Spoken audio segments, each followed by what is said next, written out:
Hoy estamos frente al último sermón de la serie Compasión que tuvimos durante este mes de marzo. Compasión, la compasión de Cristo.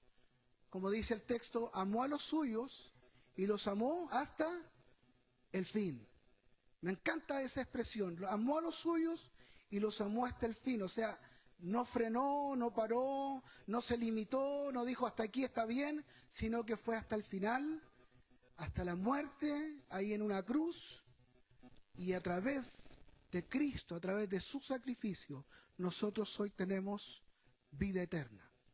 Hoy día somos sostenidos por ese Cristo que además, como decía nuestro hermano Mauricio, la historia no terminó ahí, porque si hubiese terminado solo en la muerte de Jesús, el apóstol Pablo dice que si no hubiera resurrección, nosotros seríamos dignos de lástima.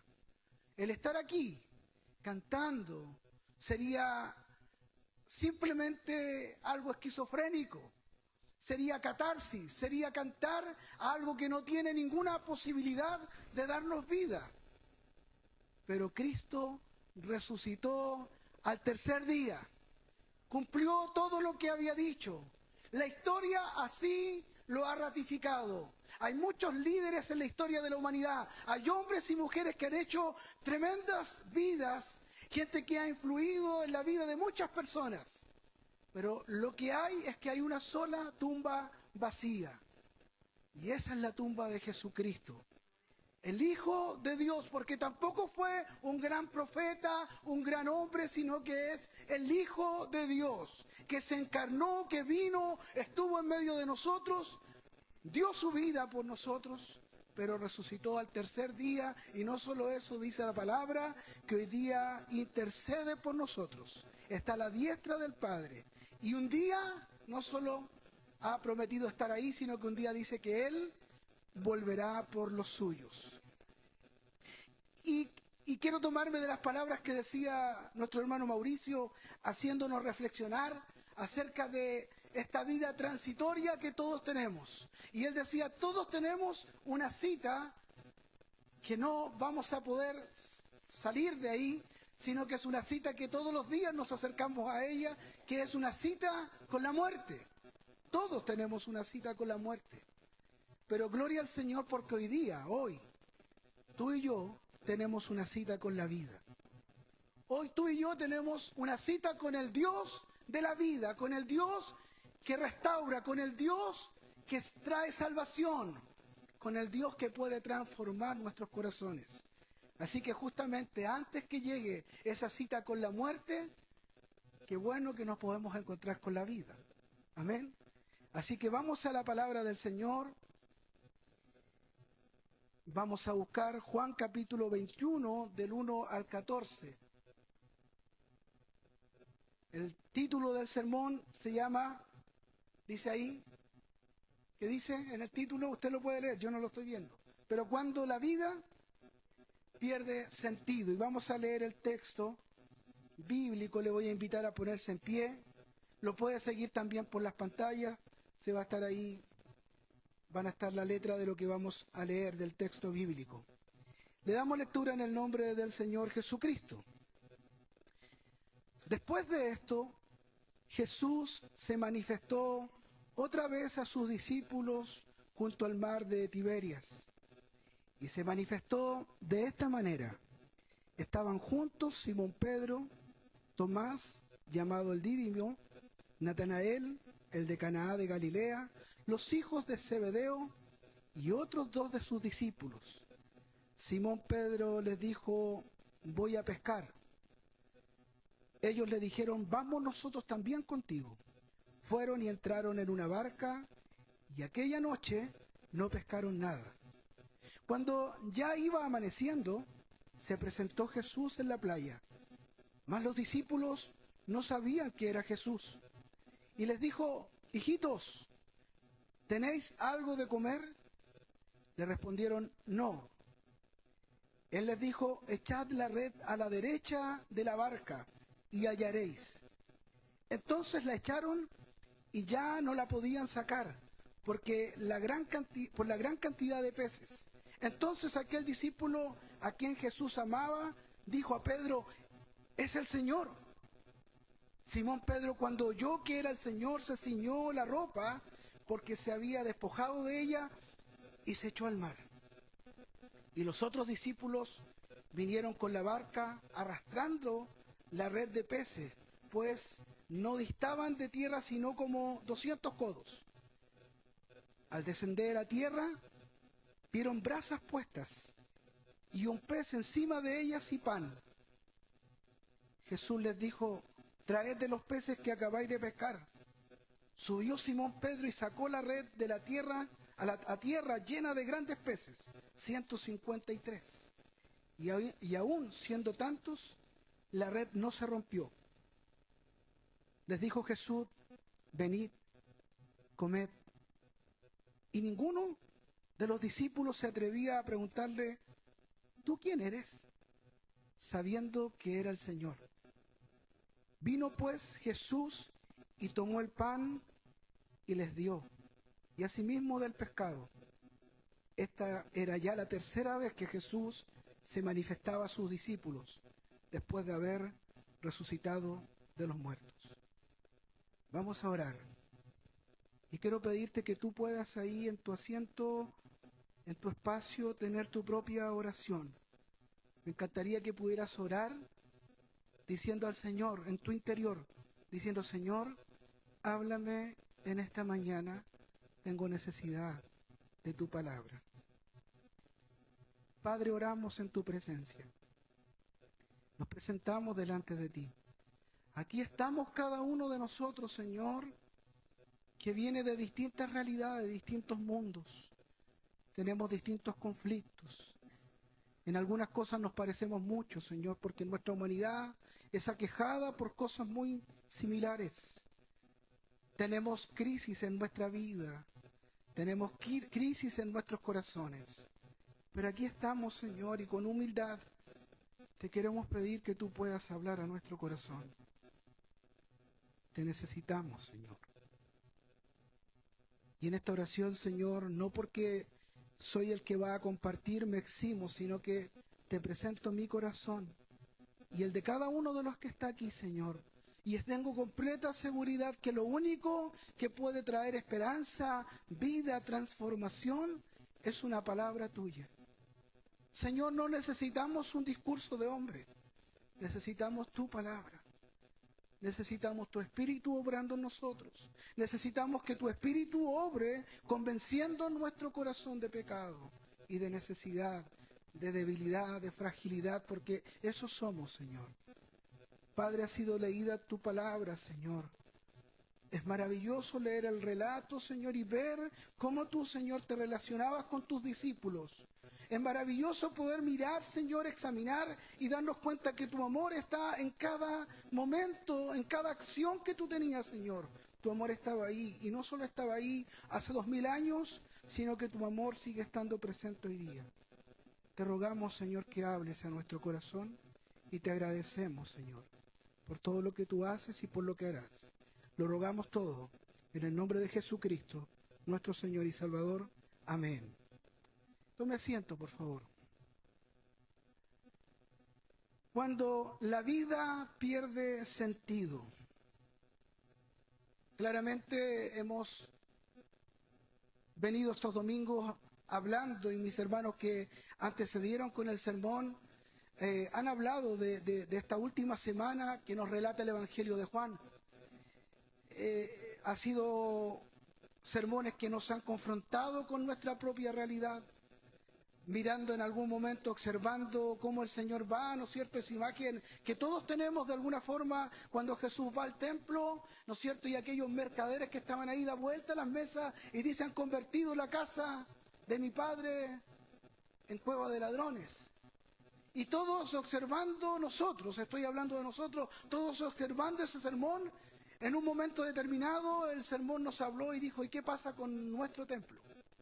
¿Qué pasa con nuestro corazón? Más allá de lo externo, ¿qué pasa con nuestra vida? ¿Cuántos mesones hay que dar vuelta en nuestros propios corazones? Porque quizás estamos viendo la vida de adoración, la realidad con el Señor de una forma distorsionada. Aprendimos del Señor cómo Él también en ese proceso de que estaba todo determinado, ¿no es cierto? Como en ese proceso de justicia que fue absolutamente injusto, siempre la soberanía de Dios estaba presente y hasta el último minuto, como en el sermón pasado, nos enseñaban, ¿no es cierto?, que el Señor nunca perdió el control, Él tenía control de todo. Aun cuando estaba en la cruz del Calvario, estaba muriendo, estaba sufriendo, estaba agonizando, sin embargo, Él siempre tuvo el control y no es que estaba ahí siendo vencido, sino que estaba tomando para sí la victoria y en medio del dolor es capaz de decir, tengo sed. Pero el texto dice claramente que Él dijo, tengo sed, para que así se cumpliera la Escritura. No era una debilidad de Él, sino que además estaba haciendo que la Escritura se cumpliera.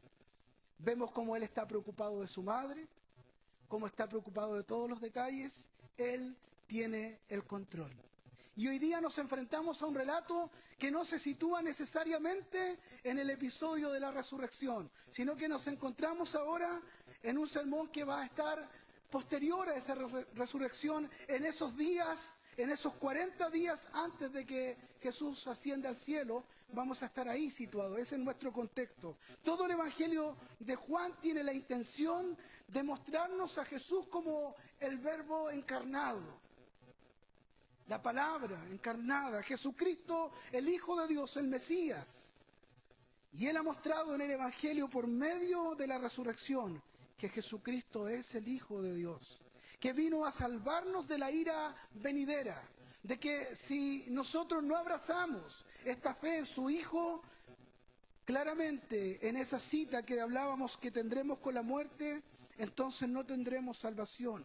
Pero Él ha venido a salvar a todos aquellos que depositan su fe en el Hijo de Dios. Y pareciera que uno se encuentra hablando de esta dirección que el evangelista está haciendo en su evangelio, llevándonos hacia allá a mirar a Jesús. Pareciera que el capítulo 20, verso 28 podría ser en esta declaración el clímax de lo que Él nos está diciendo. Dice entonces Tomás respondió y le dijo, Señor mío y Dios mío. Y parece que esa declaración es una declaración que envuelve, se resume todo lo que Juan ha venido escribiendo, ha venido transmitiendo a los lectores que somos nosotros hoy de esta palabra inspirada por Dios.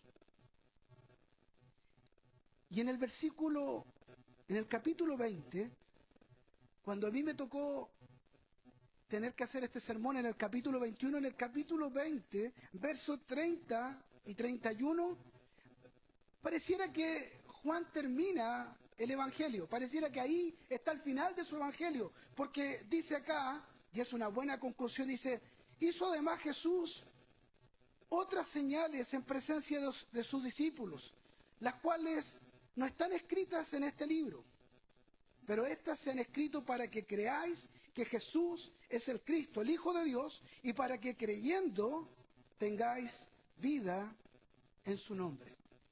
Pareciera fácilmente que esa podría ser la conclusión final, terminar ahí. Sin embargo, nos encontramos posterior a esos dos versículos del capítulo 20, nos encontramos con este extendido, con este capítulo 21, pareciera que ya terminó, pero no ha terminado. Y entiendo y comprendo que el Espíritu Santo fue quien inspiró a los escritores y Dios permitió que esto hoy día pudiéramos nosotros también tener lo que es un texto importante. Algunos comentaristas piensan que Juan ya había terminado el Evangelio, pero después, dando vueltas, inspirado por el Espíritu Santo, también escribió este capítulo 21. Es como cuando terminamos de ver una película y luego uno está viendo, ¿no es cierto?, los nombres de los que están ahí en la película, los créditos, y en medio de eso aparece a lo mejor otra escena que nos muestra otra, a lo mejor un adelanto, algo de lo que viene, o algo más de aquella misma película que hemos visto. Todos los comentaristas dicen que, y todos los manuscritos que se han encontrado, este capítulo 21 está ahí.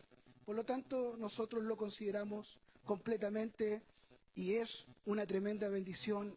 Y ahí estaremos hoy día compartiendo. Cuando la vida pierde sentido. Y vamos al primer punto de este texto. Y es una pregunta que se desprende del texto, un poco de lo que está ocurriendo ahí. Se desprende de lo que habían vivido los discípulos. Y la pregunta es, ¿y ahora qué haremos? Muchas veces cuando leemos los evangelios, nosotros olvidamos que los discípulos estuvieron 3 largos años con el Señor Jesús. 3 largos años, todos los días escuchando al Maestro, viviendo con Él, experimentando todo lo que significaba el Señor en sus vidas.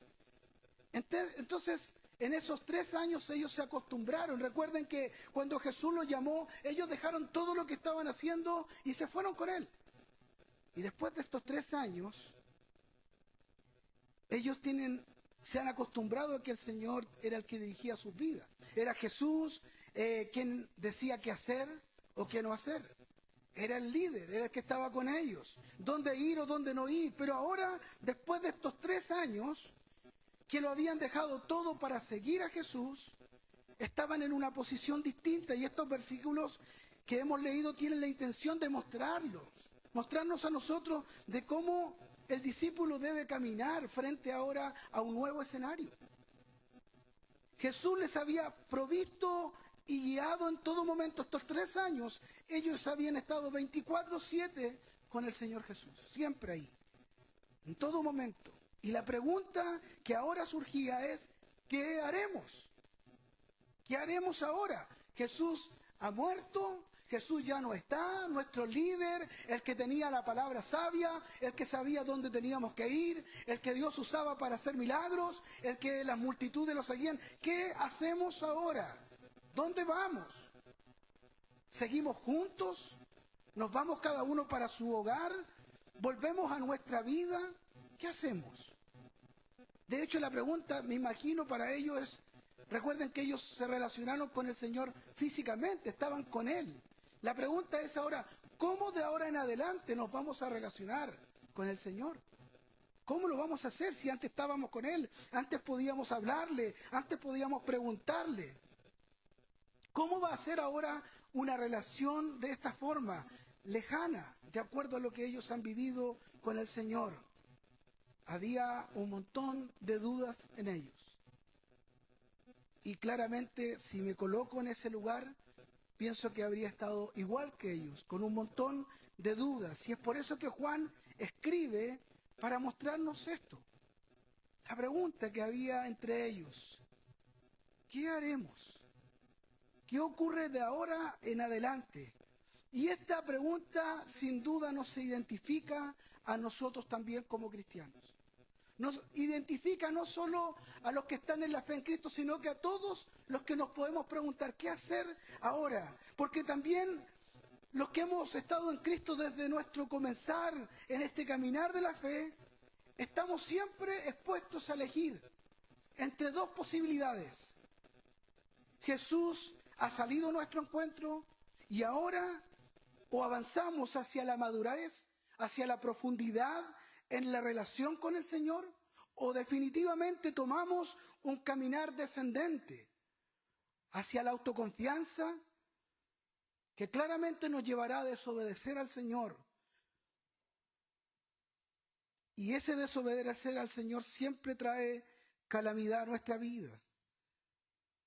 Y no quiero que usted piense que el pastor lo que está haciendo es meternos miedo, no. Lo que pasa es que el desapegarnos del Señor siempre, hermanos, va a traer frustración, dolor, tristeza. Siempre va a tener una consecuencia esa falta de comunión con el Señor, esa falta de caminar con Él. Lastimosamente muchos en la vida cristiana toman esta ruta, que es que en vez de avanzar, en vez de ir hacia una mayor intimidad con el Señor, van por el camino de retroceder. En vez de querer amar más al Señor y tener una relación más fuerte en esa comunión con el Señor, se alejan, sus corazones se enfrían y caminan como mirando desde lejos lo que Dios está haciendo en la vida de otros. lo que Dios está haciendo en la vida de la iglesia. Siendo hijos, viven como huérfanos espirituales, teniendo a la mano a Jesús como el camino de vida. Transitan por una vía llena de oscuridad, llena de muerte. Y hermano, no estoy diciendo con esto solo de personas que a lo mejor tú dirás, gente que se va al mundo y que viven perdidamente. No, no estoy hablando de eso. Estoy hablándote a ti y a mí, que podríamos estar hoy en esta reunión, a ti y a mí, que a lo mejor venimos cada domingo a este lugar.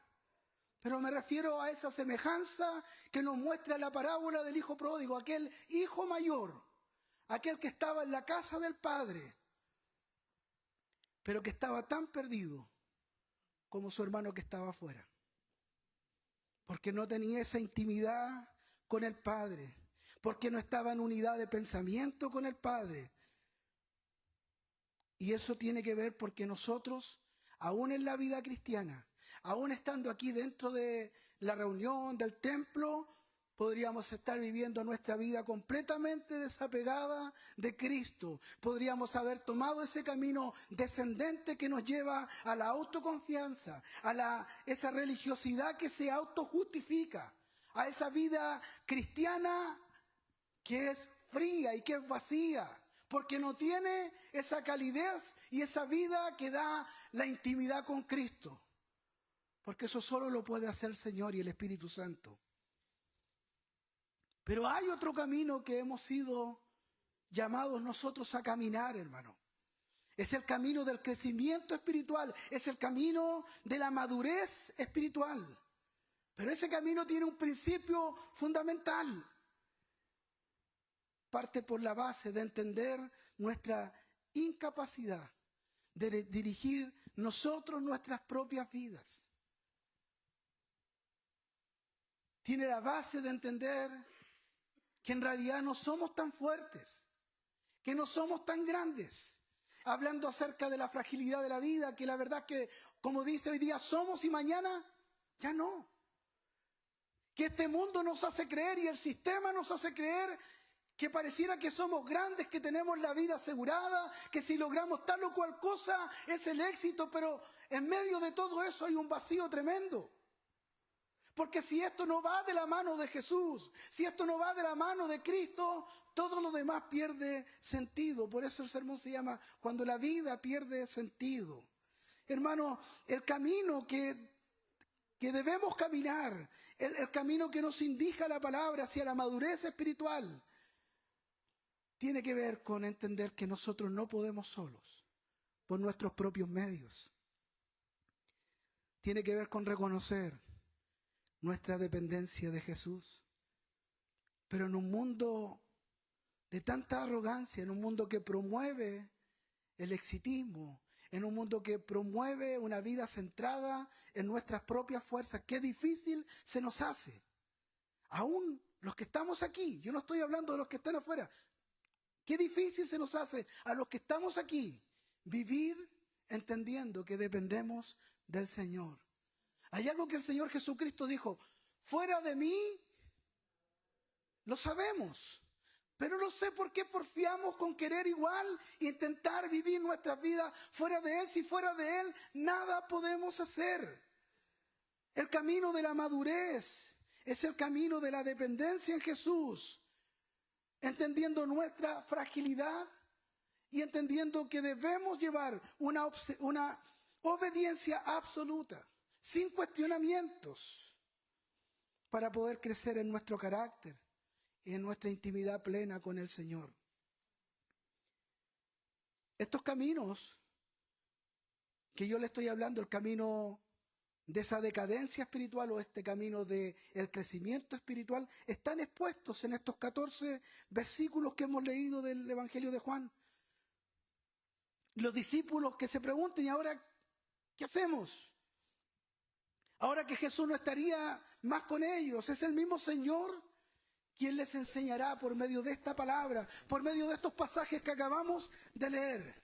que si ellos viven en intimidad y obediencia, y ahora ya no son los discípulos, ahora el Señor te está hablando a ti, me está hablando a mí, que si vivimos en intimidad y en obediencia, hermano, tu vida, mi vida será bendecida. Ahí está la clave, esa es la ecuación. Intimidad, obediencia, bendición de parte de Dios. Pero saquemos la idea también de esto de bendición, de solo una cosa materialista. Porque pareciera que hemos hecho de la bendición, de la palabra bendición, la hemos transformado en solo números. Como bendiciones plata, bendiciones casa, bendiciones auto, bendiciones tener a Cristo en el corazón y vivir con tranquilidad. Que el día que tú partas de esta tierra y aún en esta tierra, no importa la aflicción, el dolor que puedas vivir, si Cristo está a tu lado, tú puedes tener paz y esperanza. Eso es bendición. Lo demás es transitorio. Y usted sabe que es así. ¿Cuántos de los que están aquí en algún momento han tenido un excelente trabajo y lo han perdido? ¿Cuántos de los que están aquí en algún momento estuvieron en otra posición económica y en algún minuto vino una enfermedad, vino una situación y todo ha fallado? ¿Es así o no? ¿O me equivoco? Pero Cristo permanece para siempre. Todo aquí en esta vida es transitorio. Usted me ha escuchado decirlo muchas veces, pero quiero volver a decírselo. Las casas se caen, los autos se chocan, los trabajos se pierden, las familias se dividen, las cuentas corrientes se acaban. Pero lo que permanece siempre y te va a dar esperanza, vida, fortaleza es Cristo el Señor. Y este Cristo resucitado, este es el Señor. Estos versículos nos van a mostrar estos dos caminos. Y es eso lo que el Señor quiere enseñarnos. Que en esa intimidad y en obediencia seremos bendecidos. La provisión de Dios estará en todo tiempo. Pero que si elegimos el camino de esta fe aparente, de vivir esta fe como una apariencia nada más, sin caminar en obediencia y en dependencia del Señor, los resultados que habrán, hermano. Y esto, insisto, no es que le quiera meter miedo, pero esto está ahí en la Escritura. El resultado de vivir fuera, lejos del Señor, no respetando ni amando al Señor, no obedeciendo al Señor, tarde o temprano, los resultados serán amargura, serán experiencias de una frustración tremenda, de dolor. Será así. Hermano, cuando caminamos la vida cristiana a nuestra manera, irremediablemente nuestra espiritualidad irá a la decadencia, al decaimiento y a la debilitación, si nosotros no tomamos en cuenta lo que el Señor nos dice. Todo lo que alguna vez fue bueno, siempre va a tener la tendencia a echarse a perder. La tendencia de algo que fue bueno, que fue maravilloso, siempre la tendencia es a empeorar. Si usted no mantiene algo que fue bueno, usted puede tener una casa preciosa, ¿no es cierto? Y si usted deja esa casa ahí, aunque no la ocupe, el tiempo se va a encargar ¿de qué? De deteriorarla. O sea, para que esa casa esté bien, ¿qué hay que hacer? Mantenerla. Todo lo que es bueno, si no lo mantenemos, entonces tiene la tendencia a deteriorarse. Así en la vida, en nuestras relaciones, en la casa, pero así también en nuestra relación con el Señor. No porque un día el Señor salió a tu vida, a tu encuentro, te llamó y en ese momento que tú recuerdas glorioso, yo me acuerdo cuando el Señor me alcanzó y me quebranté. Bueno, eso glorioso que fue un día, si tú no lo mantienes, la tendencia es que irá a la decadencia. Tu amor que en algún momento a lo mejor fue ese amor que compartías con otro, ahí cuando Dios te llamó y a lo mejor le contabas a tu amigo, a tus compañeros, a tu familia y le decías lo que el Señor ha hecho en mi vida. Si tú no cultivas la relación con el Señor, la tendencia es que vas a guardar silencio, te vas a volver en un cristiano nominal, que vienes cada domingo aquí, pero tu corazón no tiene intimidad ni relación con el Señor. A la decadencia.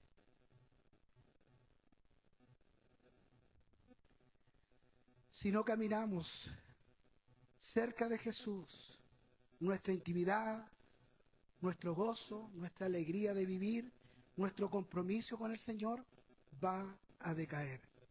Entonces siempre es un peligro tomar el camino de alejarnos. Recuerden que lejos del propósito de Dios nada bueno hay.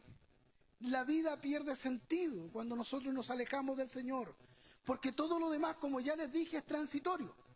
Lo único verdadero, eterno, lo único que es más alto que aquellas metas que nosotros nos podamos colocar, que es más alto que lograr tener esto o lo otro, lo más alto es poder tener una relación con el Señor, porque Él nos da propósito y el propósito que Dios tiene con nosotros es un propósito eterno. Dice el texto ahí, después de esto, versículo 1 y 2, Jesús se manifestó otra vez a sus discípulos junto al mar de Tiberias y se manifestó de esta manera. Estaban juntos Simón, Pedro, Tomás, llamado el Dídimo, Natanael, el de Canaá de Galilea, los hijos de Zebedeo y otros dos de sus discípulos.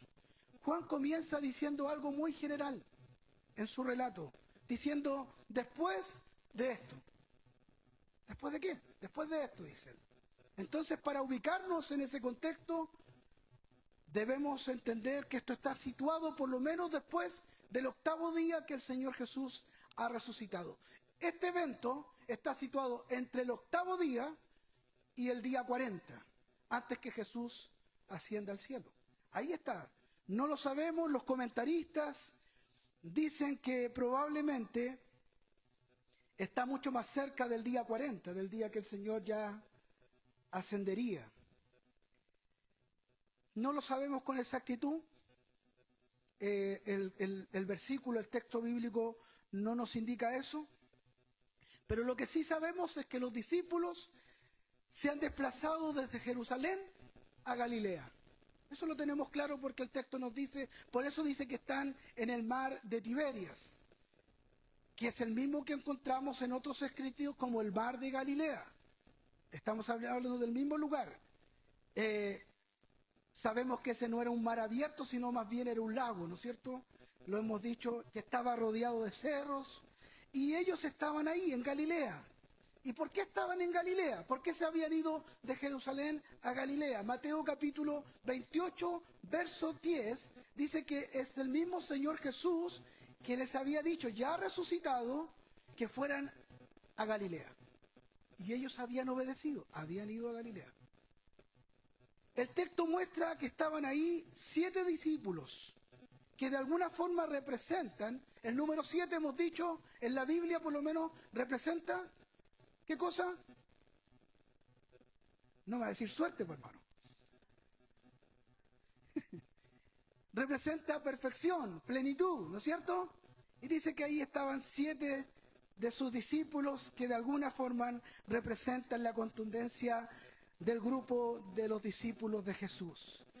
Cuando Jesús en estos 2 primeros versículos enfatiza una palabra que es muy importante, cuando Juan, enfatiza, dice, después de esto, Jesús se manifestó otra vez a sus discípulos.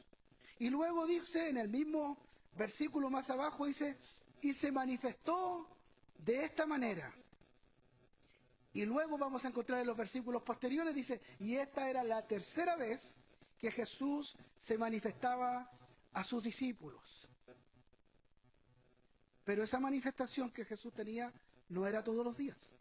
En este proceso, desde el día 1 hasta el día 40, que Jesús ascendería a los cielos, Jesús se manifestaría. Pero ellos no podían saber en qué momento definitivamente Jesús se iba a manifestar. Eso era algo soberanamente de parte del Señor cuando lo hacía. Y entonces ellos se habían ido a Galilea.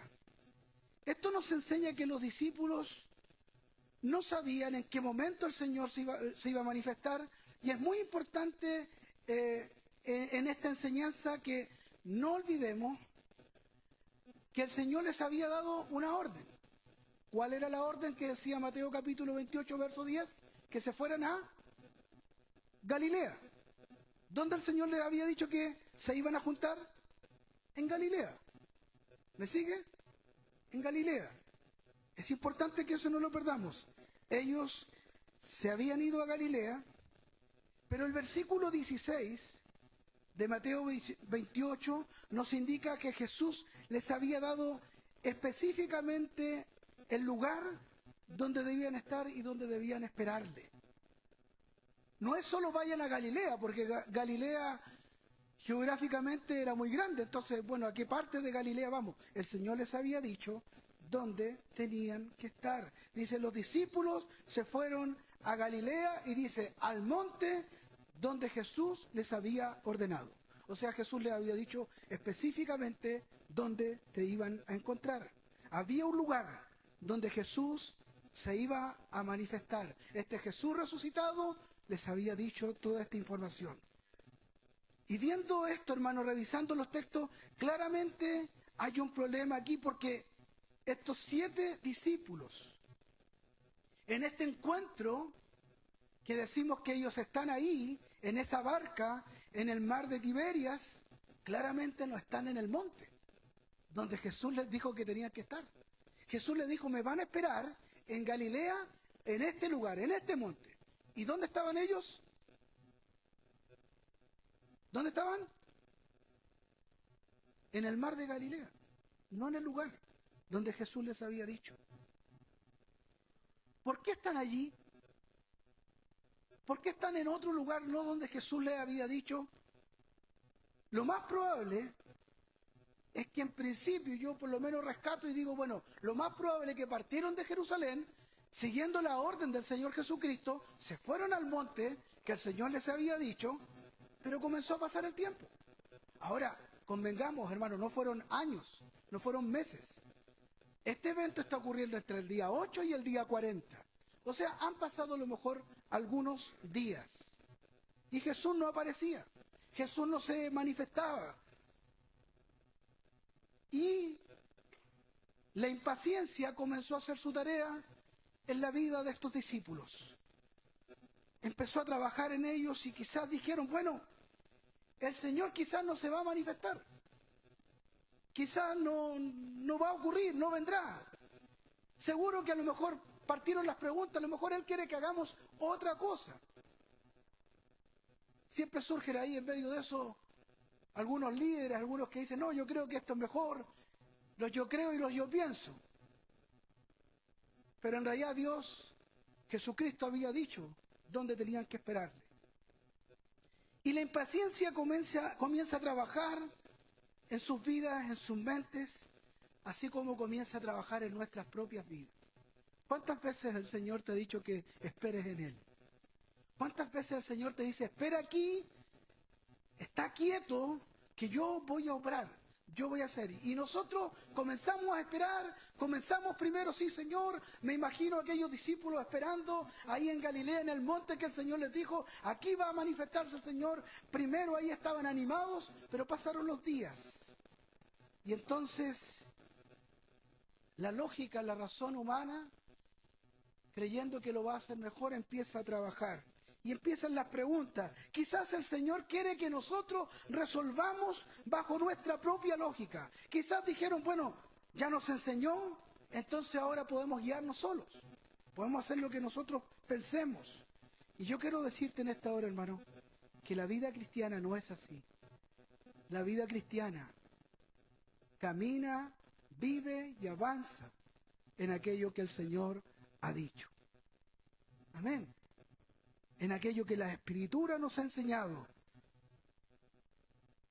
Porque eso sería, hermanos, si nosotros creemos que tenemos que hacer las cosas por nuestra propia cuenta, sería entonces desconocer que Dios mismo nos ha dicho que Él quiere que en toda nuestra vida dependamos de Él, que caminemos bajo sus principios.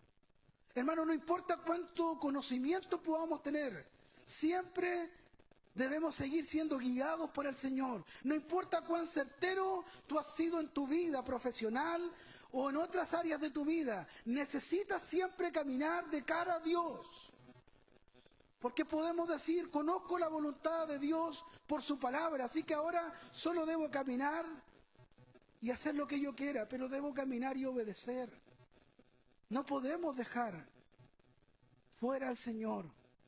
No podemos dejarlo fuera de aquellos despropósitos que Dios tiene con nuestra vida. No podemos siempre estar guiándonos por nuestros propios medios. ¿Y qué ocurrió entonces Después de esa primera pregunta, entonces, hay una decisión marcada por la impaciencia. Pedro, quizás por la presión, Pedro seguía siendo un líder, a pesar que recordemos que está el episodio de que Pedro ha negado a Jesús. ¿Se recuerda eso? De hecho, este mismo pasaje al final marca la restauración de Pedro. Ese Pedro, ¿me amas? Sí, Señor, tú sabes que te amo. Está posteriormente a este pasaje que hemos leído. Pero Pedro quizás, sintiendo la presión de que es el líder, tiene que tomar una decisión, él siente. O quizás lo impulsivo lo lleva a no esperar más. Y Pedro dice, yo voy a pescar. O sea, en el fondo, detrás de ese yo voy a pescar, está diciendo yo ya me aburrí. Yo ya me cansé. El Señor ya no se manifestó. Yo lo esperé, pero ya no puedo esperar más y voy a hacer lo que yo quiero, lo que yo pienso. Así que toma la decisión de dejar de esperar en el lugar que Jesús les había dicho.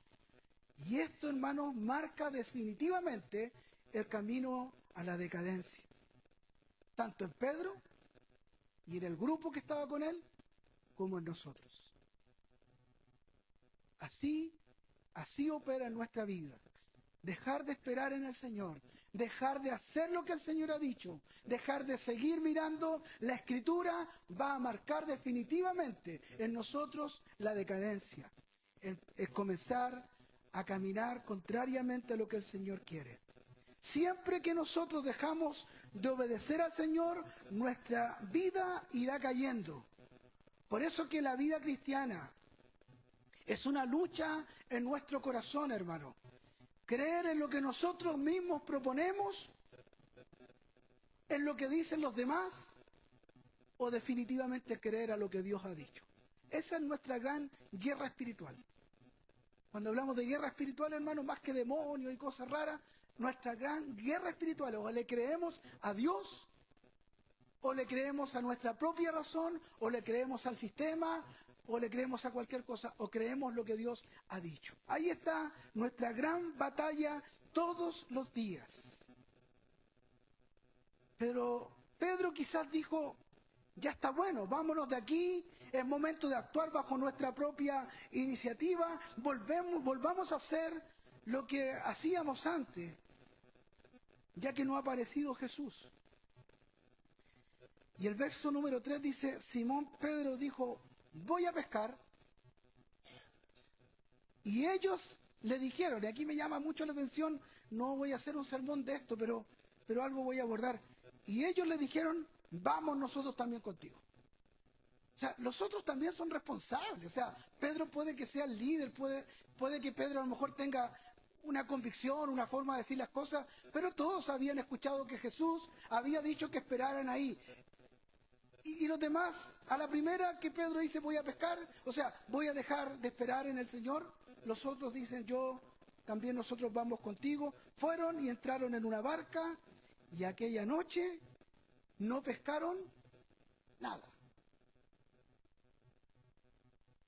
¿Por qué Pedro toma esta decisión sabiendo que ellos no tenían el poder para saber cuándo Jesús se manifestaría? Esta expresión de Pedro claramente, hermano, va en directa desobediencia de lo que el Señor les había dicho. Yo quiero que usted entienda esto. Esto no es simplemente, yo voy a pescar, me cansé, vuelvo después. No, es directamente una desobediencia a lo que Dios le había dicho. Así que Pedro, como líder del grupo, logró influir en los que estaban a su alrededor. Y terminaron diciendo, nosotros vamos contigo también a pescar. Y quiero rescatar aquí este punto importante, hermano. Debido a que todos de alguna forma somos líderes de alguien. Somos líderes en nuestro hogar, somos líderes de personas que están mirando nuestra actitud, están mirando nuestra toma de decisiones. Como padre de familia, soy líder de mi hogar, ¿no es cierto? La mamá, el papá, no sé, el trabajo. Tú y yo tenemos un hogar donde nuestros hijos están observando lo que hacemos. Tú y yo tenemos gente con la que trabajamos. Y a ver si es verdad que creemos en el Señor. Tú y yo tenemos hermanos menores dentro del cuerpo de Cristo. Aquí hay hermanos, muchos de ellos nuevitos a veces, que están recién en la fe. Y como cuerpo de Cristo, como iglesia, cada uno de nosotros, nuestras acciones guiarán a otros hacia la santidad, hacia la búsqueda del Señor, o definitivamente seremos hombres y mujeres que mostramos a otros en nuestro hogar, en nuestro trabajo, donde sea, a que no es tan importante obedecerle al Señor, a que podemos vivir nuestra vida como la queramos vivir. A lo que ha dicho el Señor no es importante, a lo mejor mantener en ese lugar. Yo puse aquí, todos somos de alguna forma influencers. Hoy día que está tan de moda eso, todos. Hay gente que nos está mirando y están esperando cuál es nuestra actitud. ¿Ha pensado en eso usted alguna vez? ¿Usted ha pensado que usted es responsable de cómo está modelando el Evangelio para otros?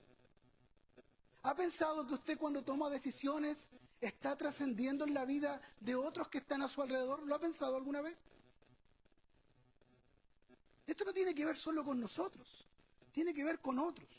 Para bien o para mal, estamos nosotros viviendo nuestra vida, afectando o no. Yo pensaba, esto es súper delicado, hermano.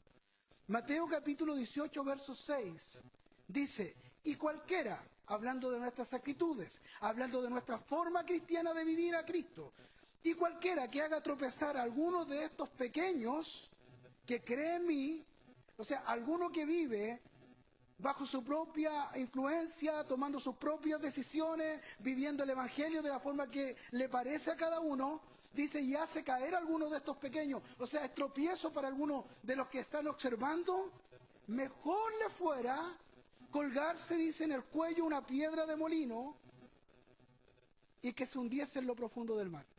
¡Wow! ¿Usted no lo ha pensado esto? Esto no tiene que ver solo con nuestra propia vida. A veces uno dice, bueno, si yo vivo así, yo no afecto a nadie. No, afectas. Afectas a otros. Afectas a los que están a tu alrededor. Afectas a tus hijos. Afectas a los hermanos más nuevos. Afectas a aquellos que están mirando y dicen, mira, este es canuto, pero vive igual que todo. Este es canuto, pero mira, hace lo mismo que todo. Todos roban en el trabajo y él también roba. Mira, este es canuto, pero igual queda pegado cuando pasa alguien. Eso, de alguna forma, es algo por lo que tendremos que dar cuenta. Fuerte, ¿no? Cuando el apóstol Pedro dice voy a pescar, es como que está haciendo una invitación abierta para ver quién quiere ir con él. ¿Me está entendiendo lo que quiero decir? Pedro no era un niño chico, hermano. Pedro era un hombre que había estado relacionado con el Señor, había conocido de primera persona la relación, lo que significaba Cristo para él. Pero Pedro está haciendo una invitación abierta. ¿Por qué Pedro no se paró y se fue solo? Yo estoy tratando de ir al contexto. Ahí están todos, me imagino que todos estaban a punto ya cansados, el Señor no se ha manifestado. Y Pedro dice, me voy a pescar.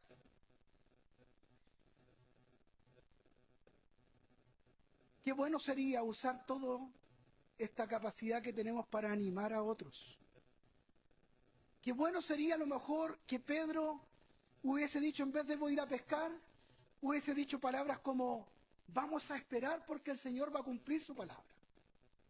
Así que animémonos aquí, adoremos al Señor, busquemos de la presencia de Él porque Él va a cumplir. Qué bueno sería que nosotros nos transformáramos en personas que hacemos invitaciones abiertas a buscar al Señor. Qué bueno sería decir, hermano, juntémonos en la semana para que tengamos un tiempo de lectura de la palabra. ¿Qué te parece si nos juntamos e invitamos a alguien y compartimos del Señor? ¿Qué te parece si vemos qué necesidad podemos cubrir? Qué rico serían esas invitaciones abiertas de parte de nosotros para poder servir a Dios. Qué bueno sería. Qué bueno sería que alguien en medio de la iglesia dijera, ¿sabes qué? Esta semana quiero ir a orar al cerro. Antiguamente, ¿cuántos fueron a orar alguna vez al cerro? Solo fui. Ya, hoy ya tenemos 3 por lo menos. Yo sé que son más, pero no sé, no levantan la mano. Pero qué bueno sería que alguien dijera un día, hoy el sábado, ¿cuántos se animan? Voy a ir en la mañana a la quebrada de Macul a orar. Aprovechamos de hacer ejercicio, aprovechamos de ir y a lo mejor compartir una palabra. Qué bueno sería. Pero a veces las invitaciones son, me voy a pescar. Usted ya entiende, ¿no? El me voy a pescar tiene que ver con me voy a otra cosa. No tiene que ver con voy a esperar en el Señor. No, me voy a pescar es me voy a hacer mi vida. Y a veces también nos llenamos de invitaciones abiertas a hacer otras cosas, pero nunca buscar del Señor. Nunca decir, oye, si nos juntamos un poco antes del culto y oramos, y si nos juntamos un poco antes con algunos amigos y les compartimos. Me voy a pescar, dijo Pedro. Esta acción de Pedro muestra en plenitud nuestra humanidad, que siempre quiere hacer lo que quiere. No le gusta que le den pautas de vida. El no voy a pescar, de alguna forma de Pedro puede decir voy a hacer lo que yo quiero. Eso, hermano mío, tiene una palabra, se llama tosudez, se llama soberbia, se llama estar ciego. Y eso muchas veces nos caracteriza a nosotros. Cuando no nos dejamos guiar por la palabra, cuando escuchamos una palabra y la dejamos pasar, cuando no dejamos que el Espíritu Santo obre en nuestra vida. La secuencia de esto es confiar en nosotros mismos, finalmente igual que Pedro, y no confiar y esperar en lo que el Señor nos ha dicho. Y eso nos va a llevar a la desobediencia. Y la desobediencia al Señor, ya lo dije antes, la ecuación siempre es la misma, nos llevará a la amargura en nuestro corazón. Antes de la caída, la soberbia y la altivez de espíritu. Cada vez que nosotros tomamos la decisión de no esperar en el Señor, de no dejar que Él hable y lo que Él ha hablado no considerarlo, entonces, queramos o no queramos, la caída estará ahí. Así que esa decisión tomada en impaciencia, sin duda, siempre va a tener fruto, hermano. Y ese es el tercer punto. La desobediencia a Dios traerá amargura y frustración. Simón Pedro le dijo, voy a pescar. Ellos le dijeron, vamos nosotros también contigo. Y fueron y entraron a la barca. Y aquella noche, como nunca creo yo, aquella noche no pescaron nada. Nada, hermano. Ellos eran expertos pescadores y pecadores también. Ellos fueron a la hora correcta para pescar, era de noche, ellos conocían al revés y al derecho el lugar donde fueron a pescar. O sea, aquí no se trata de que no sabían, ellos sabían exactamente lo que habían ido a hacer. Sin embargo, el texto es categórico. No es que pescaron poco, no pescaron nada. No pescaron nada, ni un par de pescados. En aquella noche, como nunca, hermano, no pescaron absolutamente nada. ¡Qué frustración! ¿Le ha pasado a usted trabajar todo un día para nada? ¿Le ha tocado estar a lo mejor ahí trabajando duro en hacer algo y finalmente que eso no tenga ningún fruto? ¡Qué rabia, hermanos! ¡Qué cansancio! Tanto trabajo para nada. Pero si uno entiende que Jesús es el Señor, que es Dios, entiende que Dios en su soberanía tiene el control de todo. Y la providencia divina, ni un pez les dejó. Porque el Señor dice la palabra y las cosas son hechas. Ni un pez les dejó nada, ni una trucha, ni un pejerrey, nada, menos un salmón, pues, hermano, nada.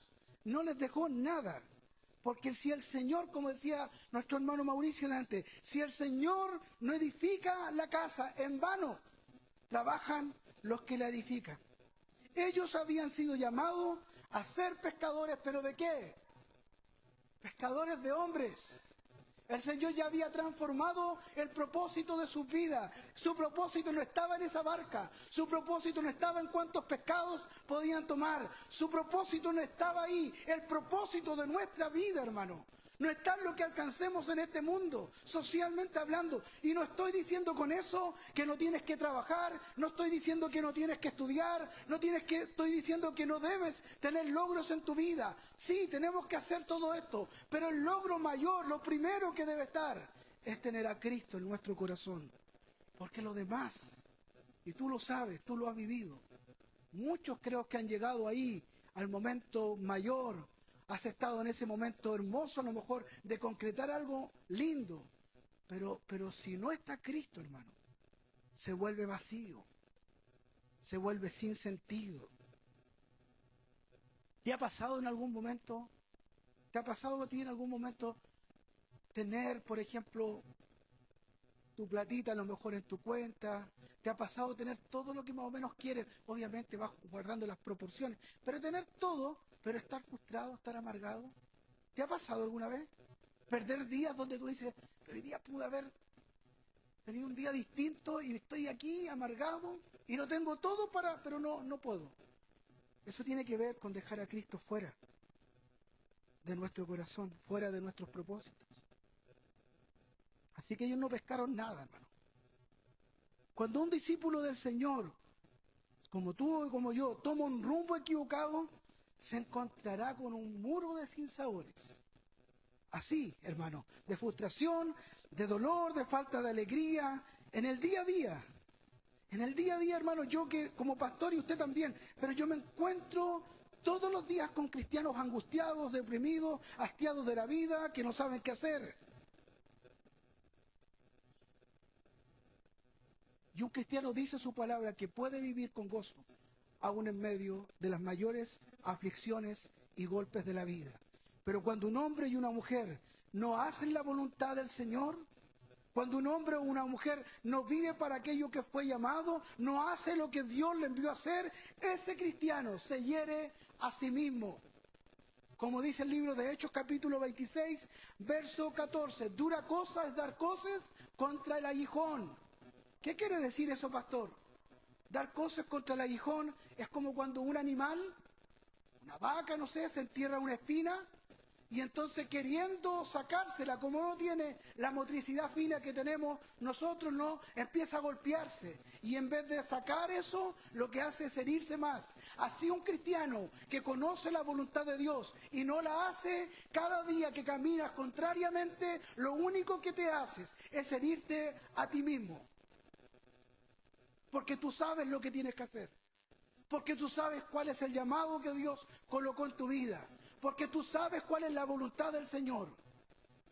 Es dar coces contra el aguijón.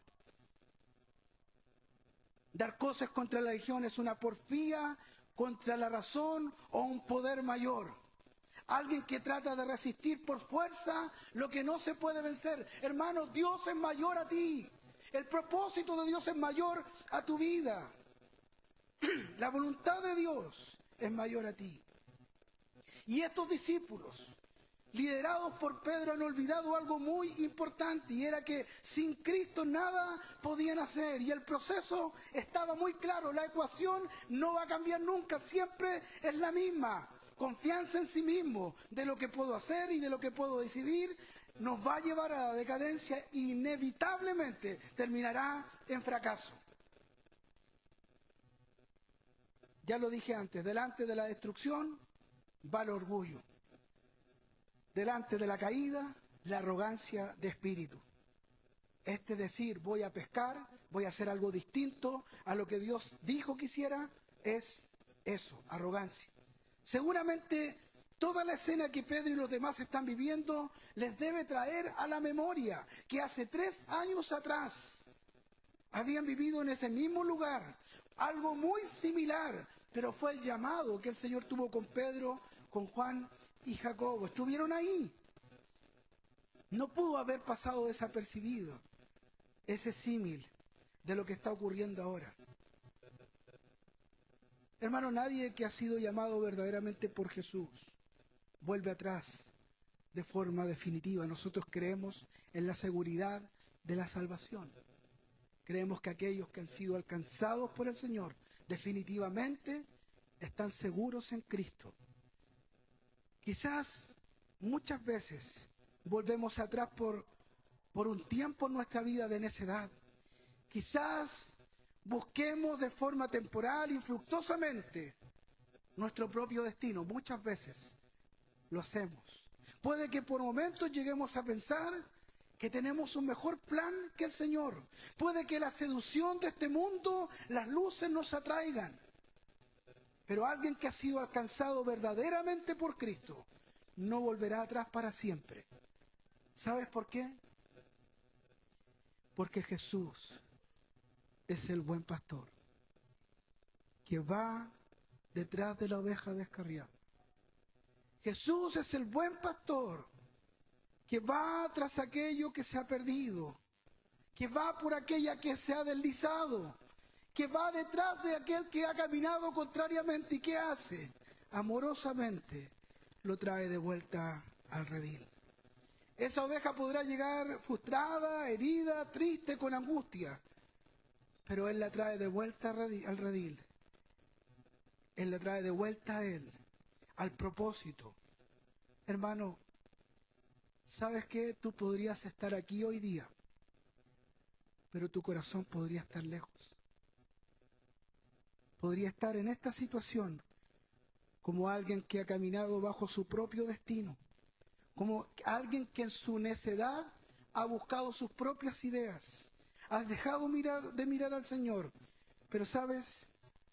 Gloria al Señor, porque hoy Dios también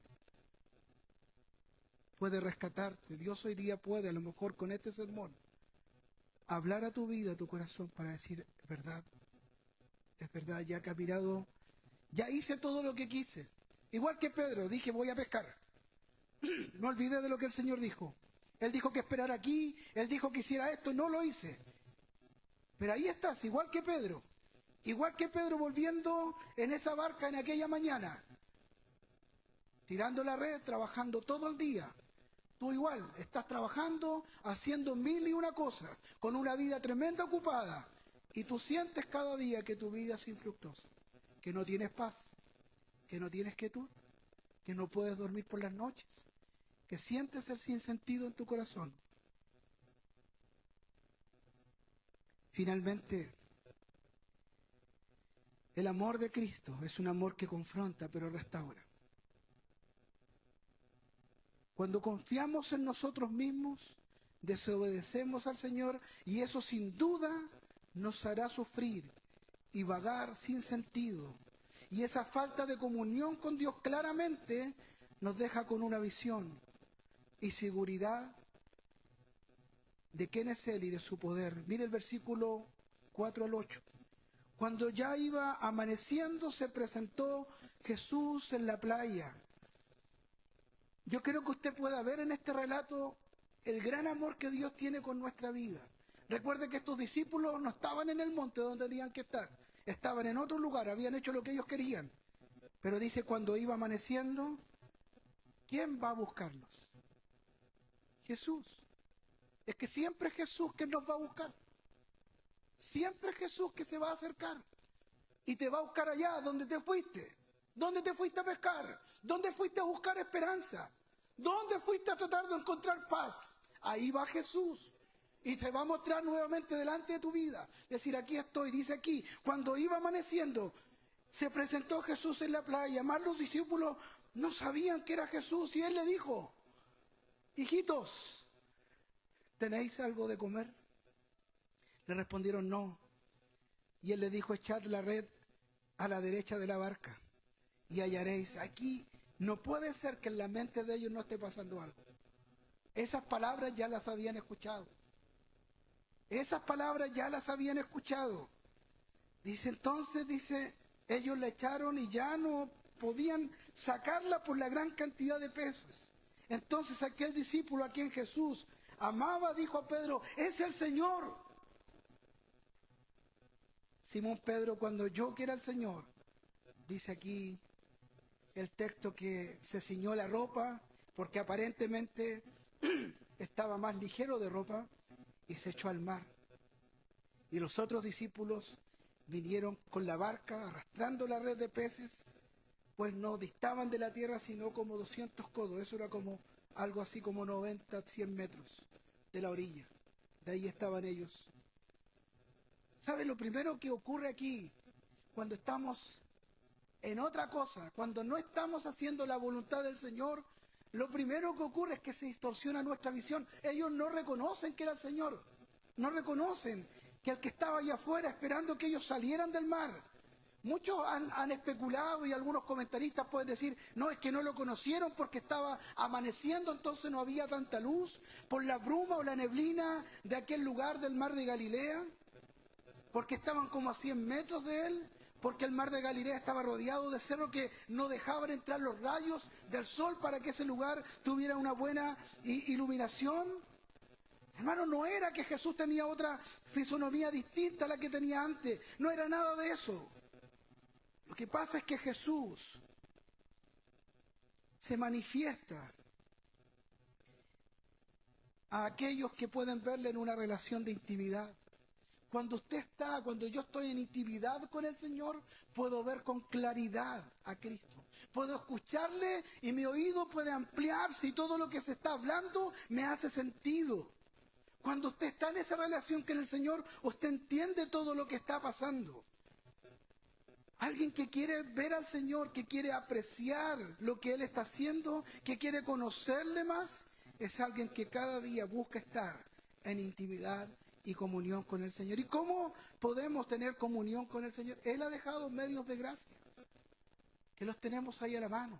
Alguien que quiere tener una relación con el Señor de comunión es alguien que va a orar, que va a conversar con el Señor, que le va a comentar su vida, que le va a comentar sus decisiones, que le va a comentar sus desafíos, que le va a adorar, que le va a reconocer. El Señor ahora les va a hacer una pregunta que nadie quiere que se la hagan cuando alguien está frustrado, cuando alguien está cansado, cuando alguien ha ido a la mar, ¿no es cierto? Y ha estado toda la noche ahí y no ha pescado nada. Nadie quiere que te hagan esta pregunta que Jesús le dice. Y que realmente, estudiando el texto, pareciera que la pregunta fue distinta. No es como, hijitos, ¿tener algo de comer? En realidad, en la expresión en el griego, es una pregunta un poquito más incisiva. Parece que Jesús no le dice, hijitos, tenéis algo de comer, sino que le dice, hijitos, no pudieron conseguir nada, ¿verdad? Está dejando en evidencia con claridad. Es como cuando a alguien le fue mal. Jesús, en esta intención, en esta frase, es una pregunta dolorosa para ellos y una pregunta dolorosa para nuestra vida cuando Dios nos confronta, cuando venimos de vuelta de nuestras vidas, cuando las cosas no resultan. Y es como el Señor preguntándonos a nosotros, ¿no han resultado las cosas? Y nosotros estamos ahí, pero mal, porque hemos estado dándolo todo, tratando de sacar la vida adelante. Y el Señor nos pregunta, ¿parece que no anda bien la cosa? Y yo creo que esta pregunta, por un lado, es como es el Señor. Es necesaria, es dolorosa, porque nos muestra, nos confronta con nuestra realidad. Jesús nos está volviendo a decir, sin mí nada podéis hacer. Pero por un lado nos confronta, pero por otro lado es una pregunta necesaria. Es una pregunta que nos va a dejar algo claro, que es la incapacidad de tener frutos sin estar conectados a Él. Es que tu vida y mi vida no va a salir adelante si Cristo no está ahí, hermano. Ah, no, a mí me ha ido bien y yo me alejé de la iglesia y estoy mejor. Por un rato. Por un rato te puede ir bien, ¿sí? Pero a la larga, hermano, a la larga no. Te lo dice alguien que también caminó fuera. También caminé lejos. También en algún minuto de mi vida pensé que por fuera mi vida era mucho mejor que estar en el Evangelio. Y no sé si me equivoco yo, pero fuera de Cristo, al final, en la ecuación, fue solo tristeza, fue soledad, fue amargura, fue no tener paz. Y es así. Vivía afuera, y lo cuento, a lo mejor no lo tengo ahí anotado, pero vivía afuera del Señor, lejos de sus caminos, y pasé momentos, y alguna vez me han preguntado, ¿pero la pasaste bien? Sí, hubo momentos que la pasé bien también.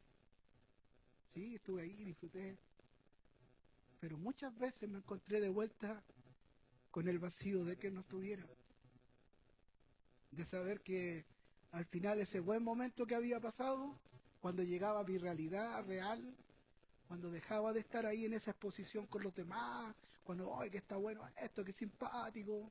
Cuando llegaba mi realidad, cuando llegaba a mi cuarto, sabía que Él no estaba, que yo me había alejado. Y gloria al Señor, porque un día, al igual que Pedro y estos discípulos, Él me fue a buscar. Y me dijo, ¿cómo va la vida sin mí?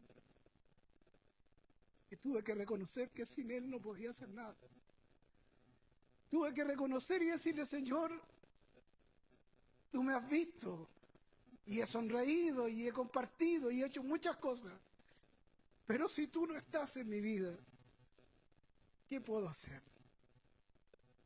Si tú no vives mi día a día, si tú no me das esperanza, pero esperanza real, no esa esperanza que el mundo nos da, no la paz que el mundo me da. Jesucristo dice, mi paz os doy, mi paz os dejo, no como el mundo la da. El mundo te da una esperanza o una paz que son transitorias, que son mentiras, pero en Cristo hoy día puedo muchas veces estar lleno de aflicciones, puedo no tener ninguna en mi bolsillo, pero si Él está, tengo profunda paz. Tengo propósito, sé que Dios algo hará en mi corazón, algo hará en mi realidad. Esa pregunta que hace el Señor Jesús nos confronta con esa realidad de saber que sin esa conexión con Él no hay nada. Es esta capacidad que tiene el Señor, de este proceso de ir conduciendo todas las cosas. Y lo único que Jesús quiere hacer, y me encanta, hermano, Jesús es tan sabio, es tan preciso en todo. Él pudo haberlos confrontado, Él pudo haberlos dicho, pero ¿qué están haciendo aquí? ¿Cómo vinieron a pescar acá? Si yo les dije que me esperaran en el monte. Pero Jesús está ahí para restaurarlos, para restaurarlos. Y ellos responden en ese tono lastimero que nosotros tenemos, pero responden a ese hombre que todavía aparentemente no saben quién es. No tenemos nada. No tenemos nada, aquí estamos. Dando la hora. Es imposible ir contra la voluntad de Dios y esperar estar plenos en nuestra vida. Es imposible. Hermano, no puedes, hermana, no puedes. Joven que estás aquí, no vas a poder tener plenitud en tu vida. Por muchos logros que llegues a tener en tu vida, si no estás en Cristo, no tendrás plenitud. Y esa plenitud va a ser transitoria. Esa, lejos del Señor, se va a caer a pedazos.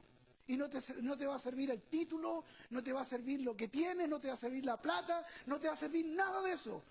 Porque va a estar instalado en tu corazón la amargura, esa crisis existencial. ¿Qué hago? ¿Qué hago con mi vida? Esa es la plenitud que Dios da. No hay nada más doloroso que estar lejos de Dios y de su propósito. No hay nada más triste, más terrible que estar lejos del amor de Dios. Pero gloria al Señor, porque Él va a ese lugar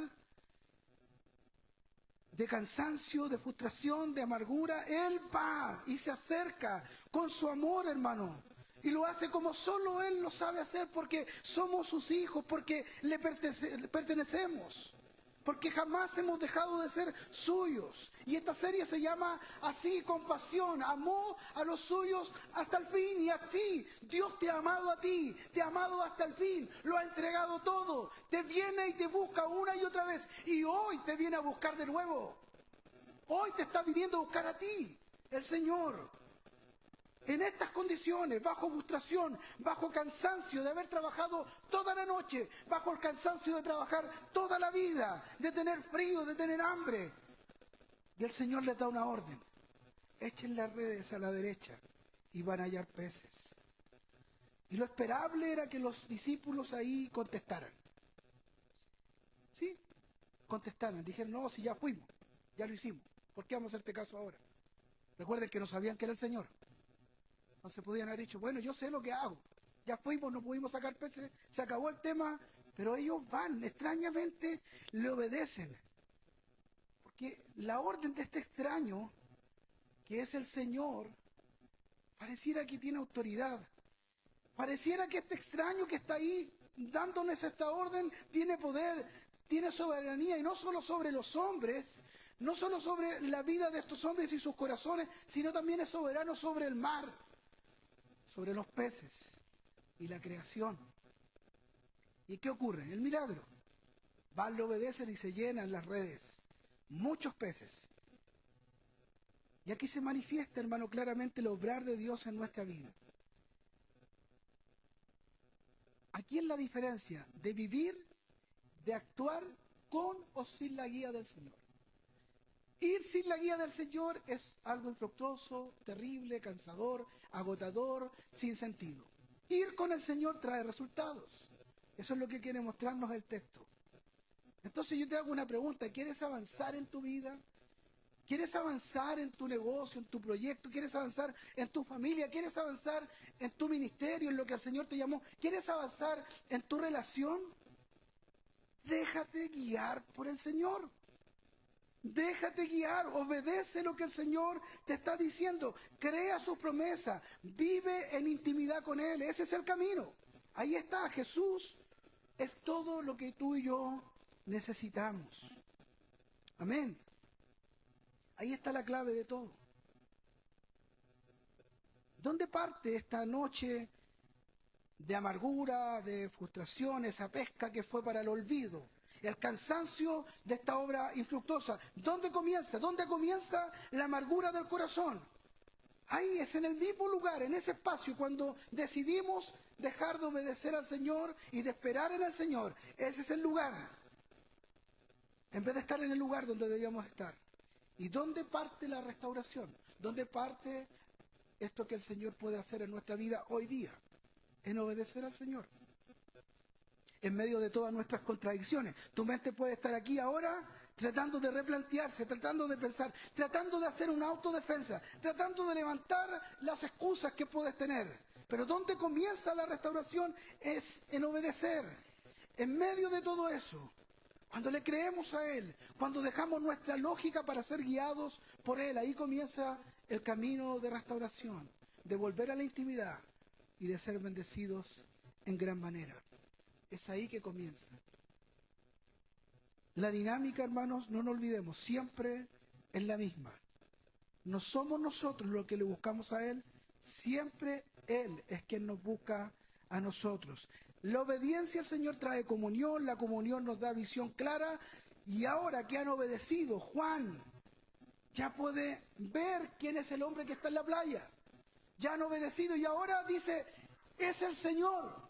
Y Pedro inmediatamente se ciñe la ropa, salta de la barca, porque se acaban de dar cuenta, después que han obedecido, que el que está ahí frente a ellos es el Señor.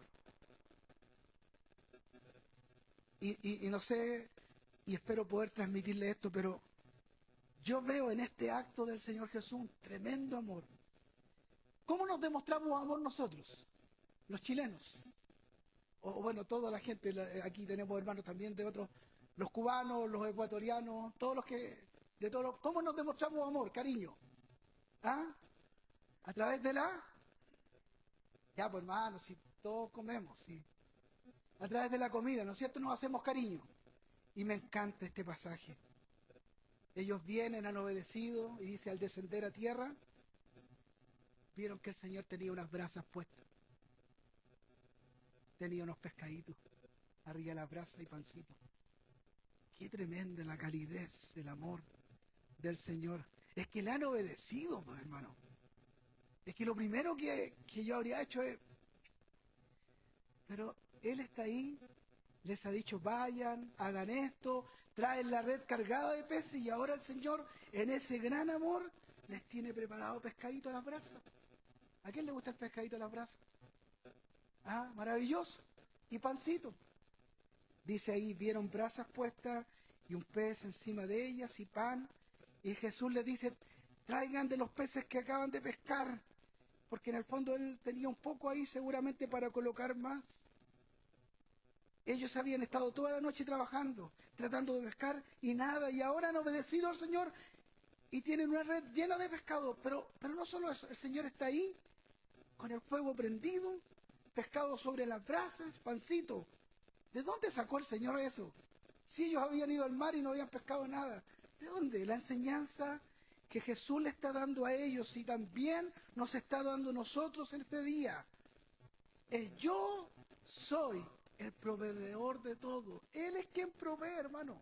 Si no son tus fuerzas, no son tus capacidades, no son que tú eres más campeón que otro, es que tú te la jugaste, es que a mí, ve que hoy día también siempre respondemos, no es tu habilidad para los negocios, no es tu expertise, no es el contacto que tú tenías, no es tu título profesional, no es que has sido responsable, es que yo me he sacado la mugre. Por eso tengo lo que tengo, nadie me dio nada, nadie me ha regalado nada. No, mi hermano, no es eso. No, mi hermano, no es eso. Lo que tienes es porque Dios ha querido dártelo. Lo que tienes, y tú dices, sí, pero que yo he trabajado, sí, pero ¿quién te da la fuerza para todos los días trabajar? Es que yo sé, sí, pero ¿quién te dio la capacidad? Es Dios el dueño de todo. Dios te ha dado todo. No es suficiente el esfuerzo por sí mismo. Tú ni yo tenemos nada asegurado. O tú puedes asegurar que mañana vas a salir a trabajar sin ningún problema. ¿Puedes asegurarlo? No, no sabemos. No es suficiente tu experiencia o que eres experto en algo. ¿Tú crees que los discípulos no sabían pescar? Eran pescadores profesionales. Tenían su barca. Se esforzaron. ¿Tú crees que no se esforzaron? Se esforzaron toda la noche. ¿Tú crees que no sabían pescar? Claro, lo sabían. Lo dieron todo. Pero no es suficiente eso por sí solo. La bendición está en Jesús. El Señor le dice, traigan de lo que acaban de pescar. Subió Simón Pedro y sacó la red a tierra. Dice antes el versículo que los demás discípulos habían intentado sacar la red, varios juntos, y no pudieron. Pero Pedro ahora salta y toma la red y solo la arrastra. Me encanta ahí porque, bueno, uno podría decir, no, es que a lo mejor fue la adrenalina. Yo creo que no. Yo creo que lo que está ocurriendo ahí en Pedro es que el encuentro con este Jesucristo, con este resucitado, volver a encontrarse con el Señor, genera en él, no sé, un gozo, una fuerza extraordinaria. Ellos habían dejado de hacer lo que estaban haciendo y estaban obedeciendo al Señor. Ellos antes habían dejado de esperar en el Señor, en lo que Él había dicho. Pero ahora salta corriendo Pedro, toma esa red para colocar más pescados ahí en las brasas. Pedro ha vuelto a la intimidad con el Maestro. Todavía falta, y no lo vamos a tocar, pero viene el relato maravilloso ese. Pedro, ¿me amas? Sí, Señor, tú sabes que te amo. Buena paciente mis ovejas.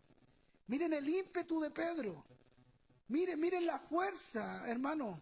No es solo emoción lo que le ha pasado a Pedro, sino que es la pasión, el gozo que da Dios cuando le obedecemos. Es el gozo de Dios en nuestra vida cuando le servimos. Yo no sé si logro interpretar, ¿te interpreto, hermano? ¿Te ha pasado? Cuando estamos sirviendo al Señor, cuando estamos obedeciendo, parece que no hay cansancio, parece que ese gozo, ese fuego, ese ánimo en nosotros está ahí. ¿Siempre te ha ocurrido? A mí me ha pasado, pero también me ha ocurrido estar lejos, sentir cansancio. Y Jesús les dice, vengan y coman. Pero no se atrevían a decir, estaban ahí. No se atrevían a preguntar quién era, sabiendo, dice, que era el Señor, pero no se atrevían. ¿Y qué hizo Jesús? Vino pues Jesús, tomó el pan y les dio, y asimismo el pescado. Yo creo que no querían acercarse quizás por vergüenza, porque sabían que habían desobedecido. Pero Él es quien les ha preparado alimento, y ahora es Él quien lo está compartiendo. ¿Saben lo que significa comer con alguien en aquel tiempo? Todavía lo es, pero en aquel tiempo era comunión. Comunión, partir el pan, comer el pan con otro. Era comunión, era intimidad. Lo que el Señor está haciendo es restaurar la comunión con Él. Hermanos, nosotros nos damos cuenta de nuestra indignidad, de nuestro pecado, frente al Señor que es santo. Pero por medio de su palabra y su Espíritu Santo también entendemos que Él es quien ha decidido amarnos por encima de todas las cosas. Su amor, lo hemos dicho muchas veces, es inmutable, no cambia. Y su propósito, hermano, para ti que a lo mejor has estado lejos, hoy día Dios te está hablando. Su propósito permanece para siempre. Con esto concluyo, invito a mis hermanos de la alabanza. Querida iglesia, queridos hermanos, Hoy es un día especial. Cuando celebramos que Cristo ha resucitado, cuando resucitamos que Él vive para siempre, nuestro amado Señor, nuestro Salvador, pero hoy es un día también, es un día para ti que no importa cuántos años llevas en el Evangelio. No, pastores, que yo llevo 30 años, no importa. No importa si llegaste ayer y no importa incluso aún si no conoces a Cristo. Hoy es el día en que tú puedes bajar de tu barca, que tú puedes correr a los pies de Cristo. Hoy es el día para restaurar nuestra comunión con el Señor. ¿Y qué es lo que vendrá junto a eso? Vendrá la pasión, el gozo por servirle. Hoy es el día, figurativamente, para sentarnos al lado de esas brasas que tiene el Señor, donde tiene preparado un tiempo y un momento para recuperar nuestra comunión y nuestra intimidad. Pero esto que quede muy claro, no porque seamos buenos, no porque nunca nos hayamos equivocado, solo esto ocurre porque Él nos ama incondicionalmente. Te invito a colocarte en pie.